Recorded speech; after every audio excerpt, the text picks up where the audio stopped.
दोस्तों, जिस तरह से शहरों में एग्जीबिशंस और फैशन शोज लगते हैं, उसी तरह से आज भी गांव में मेले लगते हैं, जिन मेलों में कुंवारी लड़कियां जाती हैं और अपने लिए खूब सारी चीजें खरीदती हैं।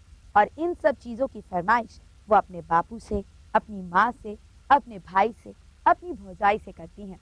लेकिन जब उनकी शादी हो जाती है और वो ससुराल चली जाती हैं, तब वो सिर्फ एक ही से फरमाइश कर सकती हैं, और वो है उनके सजन, उनके बलम, उनके पिया। वही आखिर उनके पिया ही तो हैं जो उनके नाज नखरों को उठाएंगे। और जानते हैं कि वो लड़की अपने पिया से सबसे पहली फरमाइश क्या करती है?